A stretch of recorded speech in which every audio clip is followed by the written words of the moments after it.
The Priest in Mr. Pandaria goes through some fantastic changes, like Shadow Priest Devouring Plague now consuming all of your Shadow Orbs, which we'll definitely get into in the Shadow-specific video, Discipline Priest having their Atonement range increased, and having an absolutely amazing 1-minute cooldown added, being Spirit Shell. Overall, in Mr. Pandaria, the Priest is just absolutely amazing, and if you like all 3 specs, or one of the specs in particular in Cataclysm, it just gets built upon, so it's not wildly different, but it's different enough to feel fresh and a little bit more overpowered. We'll get to all the changes in the spec-specific class video that we'll be doing, so make sure you have a look in the playlist, which will be linked in the description, where over the next few weeks, all of the Priest's different spec changes, talents, glyphs, everything will be in there, including short guides on how to play each spec as well. And it'll be very short guides, so you'll only have a couple of minutes to watch it, and you'll know exactly what you're doing, hopefully. But instead, today, we're going to be focusing on the talents. So first of all, your level 15 talents are actually CC/control talents.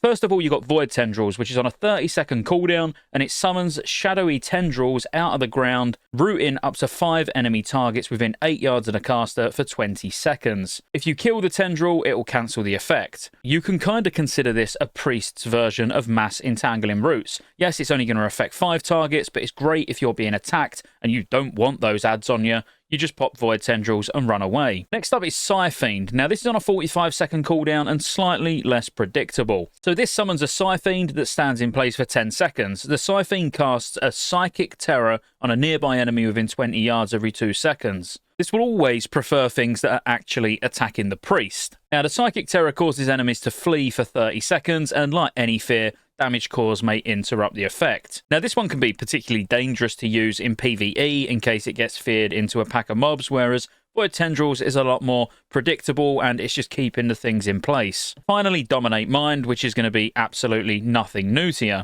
This has just replaced Mind Control and now is a talent that you have to select rather than you getting it in your spellbook. But it controls a mind up to level 93 for 30 seconds and it doesn't work versus mechanical beings. Now, like all CC abilities or control abilities, these will be useful at different times. So on a specific boss, you might want to be able to Mind Control an ad where you take Dominate Mind, or maybe on a different one, there's a lot of ads that are running around, it don't feel particularly safe to be casting on them, so you've got Void Tendrils to root them in place so a tank can pick them up. And then in PvP, again, depending on the comp that you're coming across, will depend on which one of these you use. Level 30 is your movement talents, and all of these are actually really good. Body and Soul, firstly, is not going to be unfamiliar because it's a talent at the moment in Cataclysm, but whenever you cast Power Word, Shield, or Leap of Faith, you increase the target's movement speed by 60% for 4 seconds. Now, this is really good, but sometimes you're going to be Power Word shielding people that don't actually need the movement speed, so it's kind of good, but some of it might get wasted at times. Angelic Feather is absolutely amazing. You get 3 charges and it's on a 10-second recharge, but you place a feather at a target location and if allies walk through it, they gain 80% increased movement speed for 6 seconds.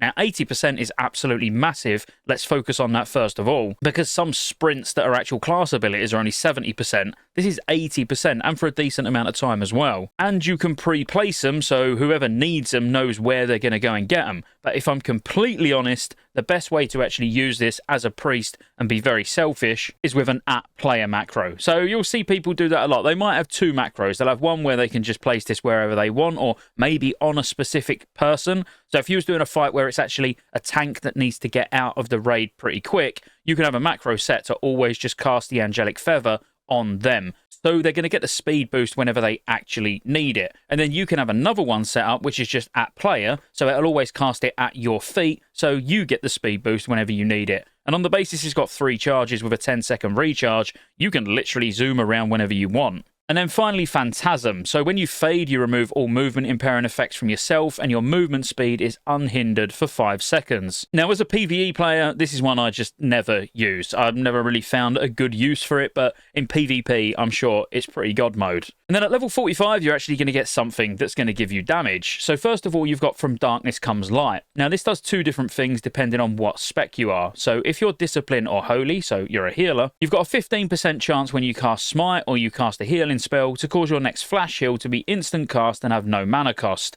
And this has actually got 2 charges, so it's always nice to get free healing, but the other talents are arguably stronger than this. And then for Shadow, you get Surge of Darkness, where periodic damage from your Vampiric Touch has a 20% chance to cause your next Mind Spike to not consume your damage over time effects, and becomes instant cast, costs no mana, and deals 50% additional damage. This also has 2 charges. Now, honestly, while it does sound really good, you're probably still not going to use this very often unless it's a very heavy multi-dotting fight where you've got lots and lots of vampiric touches up.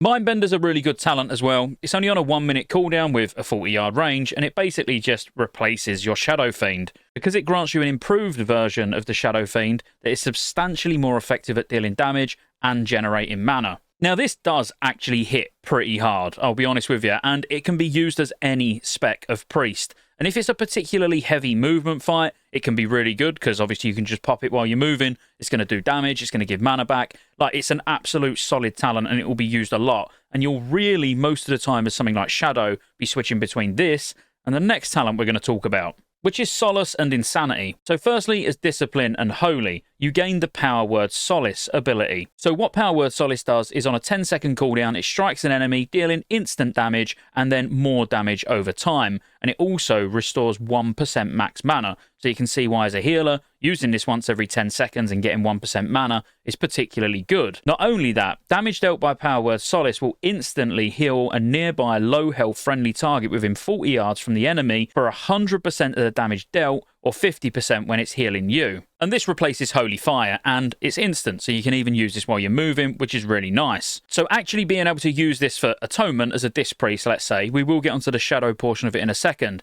but whilst you're moving, you'll be able to use this as an instant cast and get mana back. And also, if you glyph Penance, on the negative of it costing a bit more mana for Penance, you can actually Penance while moving as well. So you can just keep that Atonement healing up while you're on the move, which is really nice. Because both Smite, Holy Fire, which would then be Power Word Solace, and Penance all generate Atonement healing. Now for Shadow, casting Mind Flay while your target is affected by your Devouring Plague causes your Mind Flay to deal 33% additional damage per orb consumed by Devouring Plague. Now this is absolutely huge, because taking this talent doesn't really change your rotation much. It's not an extra ability that you got to press, it's just a really, really strong passive, and it's particularly strong if you're standing still, because as you noticed, you're going to want to maximize the amount of Mind Flays you're getting out after you've done a Devouring Plague. So if it's a particularly heavy movement fight and you're not really getting to stand there and cast Mind Flay after Mind Flay constantly following a Devouring Plague, then Mindbender might be the better option. Overall, this row of talents are amazing, and I'm sure you'll play about with each of them in different situations. Next up at level 60 is the Survival row. So first of all, you got Desperate Prayer, which is just a 2-minute instant heal on the caster for 30% of their total health. Not really a lot to say here, it's just a nice talent if you need an emergency heal. Spectral Guise is absolutely amazing. It's only on a 30-second cooldown, and your shadow blurs into the darkness, leaving your true form behind. As a shadow, you're stealthed but remain in combat. Now this lasts 6 seconds or until your true form is hit by 3 direct attacks. Now this looks absolutely fantastic. It's so strong in PvP, and there is so many ways that you can utilize this in PvE as well. Now, I could sit here all day talking about a use case for this in so many situations in raids. Yes, it's amazing in PvP, don't get me wrong, but being able to break things like fixates. So if you got Thock, for example, if it fixates on you, you can Shadow Guise and break it. There's loads of effects where you get targeted, and it works like just vanishing, basically. It will just reset the boss's cast time, so there'll be a lot of cheesing that goes on with this mechanic. In all fairness, I think every priest should use this and just start to learn where and when they can use it really, really sensibly, because it's an amazing ability. And then finally, Angelic Bulwark, where if you're lazy, it's just a passive that is fire and forget. By fire, I mean you just bang the talent in and then you never need to worry about it again. Because anytime a damaging attack brings you below 30% health, you just get a shield that's equal to 20% of your total health, lasting 20 seconds. It can only happen every 90 seconds. But it's just nice. You just haven't got to think about it. If it's a fight where you know you're not going to use Spectral Guise, you haven't got to worry about when you're low health using Desperate Prayer. This will just kind of just cover you and hopefully keep you alive if you're getting near death. We're getting to the good stuff now, the level 75 and the level 90 talents, because all of these are absolutely amazing. Absolutely amazing. Sounds like it should be on the thumbnail. Touch clickbait. First of all, we've got Twist of Fate, which is just a passive. So after damaging or healing a target below 35% health, you deal 15% increased damage and healing for 10 seconds. Now, I've got to be honest, Twist of Fate is so OP, I just see every Shadow Priest and every Disc Priest using this, because sniping adds that are low on health, so you get this buff up as much as possible.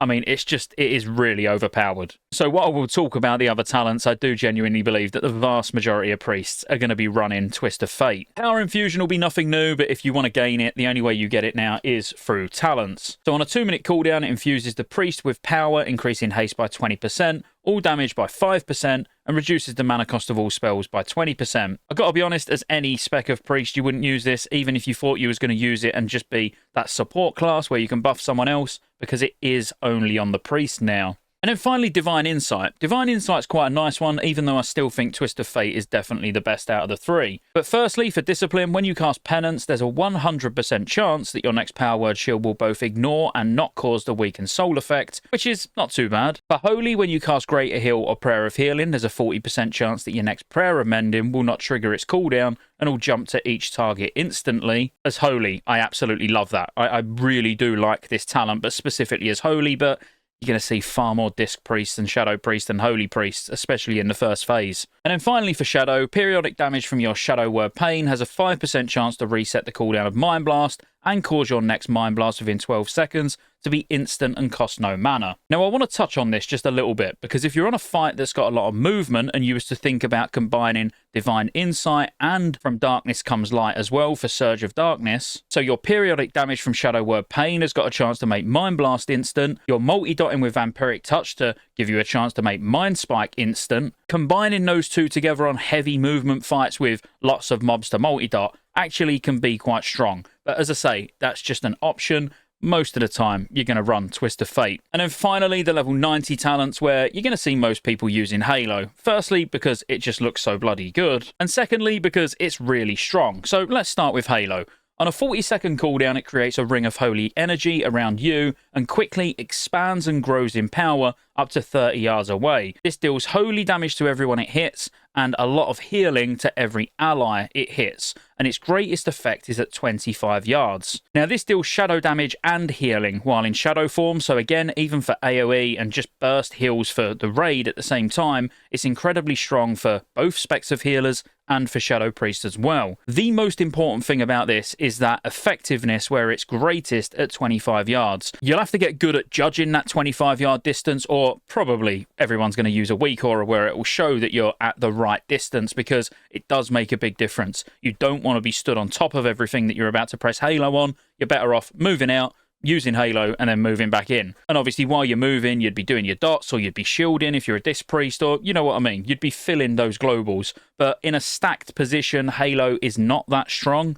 You might actually be better off with one of the others. So Divine Star is a 15-second cooldown, so you can use this a lot more frequently, and it fires the Divine Star in front of you, traveling 24 yards. Now it causes divine damage to all enemies hit and healing to every ally hit within 4 yards of its path. After reaching its destination, it will return to you, also dealing damage and healing to all targets in its path as well. Now this does spell shadow damage and healing while in shadow form. Now, honestly, this is a great option. I really like Divine Star. I'll be honest with you, between all three, even though I run Halo the vast majority of the time, Divine Star is an absolute solid talent and a definite option. And because it's got kind of a boomerang effect, if you've got everyone stacked and you're just stood slightly behind, you're going to be doing all that damage and all that healing twice, and it's got such a short cooldown that you're firing it off pretty regularly. And then finally, Cascade. So this launches a holy bolt at the target that grows in power as it travels. So it causes damage to an enemy and healing to an ally, and this effect can bounce from allies to other allies or from enemies to other enemies, and each time it bounces it will split into 2 bolts, preferring targets further away and never hitting the same target twice. Cascade can bounce up to 3 times.